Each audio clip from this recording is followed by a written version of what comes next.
How do you handle bike swaps? You have 2 bikes, but if you're solo at a race like that, how do you handle that? As best you can. You either recruit somebody that looks like they're friendly and will do it for you, or put it somewhere in the pits where it's going to be convenient for you to grab it. Yeah. That's what I did at Sacramento. I wasn't sure if my wife was going to be able to hang out in the pit zone, especially with 2 kids. And so I put it strategically at the end of the pit so it was easy to grab. Yeah.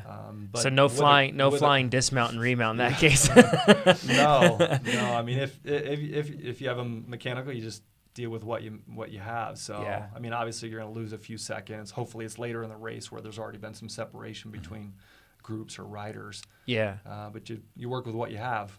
What about warm-ups prior to a race? Do you warm up? Or do you have a protocol? And what's that protocol like? Yeah, it's pretty structured now after trial and error. Thanks to Trainer Road having some nice warm-up workouts, I basically adopted one of those as my go-to workout, whether I'm on a stationary trainer, or out on the road. That kind of depends on where I'm at and if I even have a stationary trainer with me. And that's Para, I think is what it's called.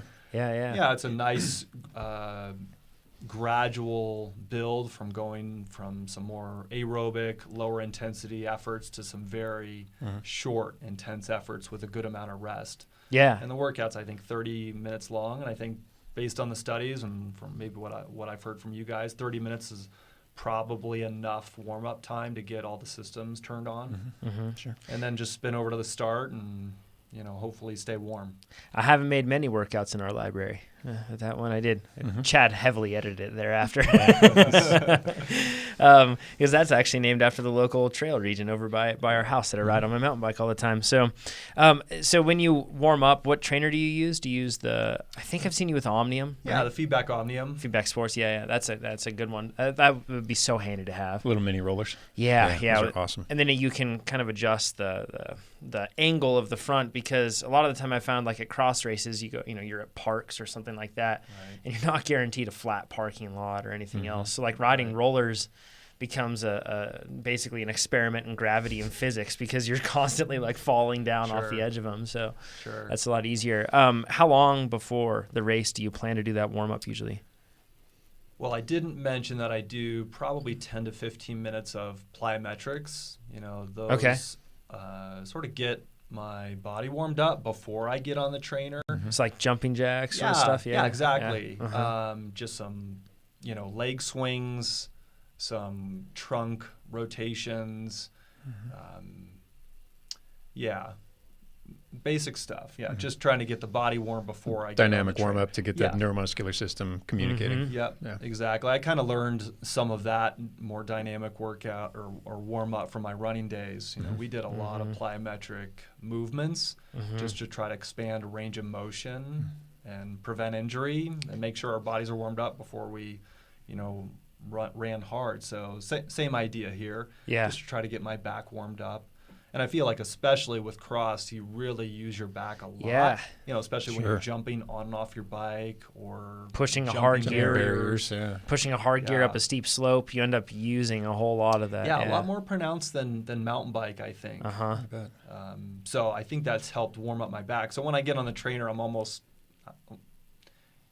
ready to work hard. Yeah. Because I try to make those plyometric part pretty dynamic. Most of us cyclists just pin our number on before then. That's basically spin around for 5 minutes. I'm good. Yeah, that's good enough. Yeah. So I think actually to back, sort of you figure out when your race starts, and then you figure out, okay, if I want to start, get to the start line 15 minutes early, then and I want to have a half an hour warm up. I at least need to start 45 minutes before the race start. And then you tack on a little bit of time for those plyometrics. That's another, I'd say, 15 to 20 minutes. So I'm effectively starting an hour before the race, maybe an hour 10, just to give myself a few extra minutes. Are you seated in any particular order at national level races? Yeah, usually they go by points. For the entire field? There's not some cutoff. They seed the top 10 riders and then everyone. I'm unfamiliar with the process. Well, that's a good question. He doesn't know because he's always top 10. I think what they do is they do it by points, and then they do it by random if you don't have points. Okay. So that's what they did for the UCI races I just did too. If you don't have a UCI point, they don't go and look at your lumped in. USAC points. Yeah. They call Yeah, up they all don't the care. UCI point holders, and then they do it randomly. Okay. Yeah. So don't expect if you're getting into your first UCI race, maybe a lot of people don't have to worry about that, but if you did, that those USAC points, USA Cycling points, don't matter. Yeah, because what I'm driving at is you can't schedule your warm up right up until it if you have to be there a half hour early just to secure a decent start position. Right. Yeah, because a lot of the time in call-ups, like we've seen, is that like in non-UCI stuff, like you'll see where they'll call up a certain amount of people, then after that they'll just be like, go ahead, But just folds in. fold in after that. Yeah. So then you have to make sure that you're up there and kind of waiting for a while. Which in some cases can completely negate the benefit of a warm up. I mean, if you have Yeah. to sit there for 30 minutes, not much of your warm up is left. Right. yeah, like 15 minutes isn't excessive, right? Anything in between that is what I've found to be usually ideal. Yeah. Yeah, these last couple UCI races, I got at West Sacramento. I think I was in the last to be on the second row, which is great. But at Reno, I think I was in the fourth or fifth row. So there's to the point that you just never know where you're going to be seated if you don't have those points with you. Yeah. What do you eat before a race? You talked about before a workout that's early in the morning, but how long before a cyclocross race do you eat? And then what is it like? A lot of people might be listening to this as, longer distance triathletes or like, when you do like a long road race or something else. This is a pretty short race, relatively speaking. And hard. Yeah, and its intensity is just crazy high. So what do you eat and how long before? I don't, I think my stomach is somewhat more sensitive than maybe the average person. So I try to hedge on the less food than more.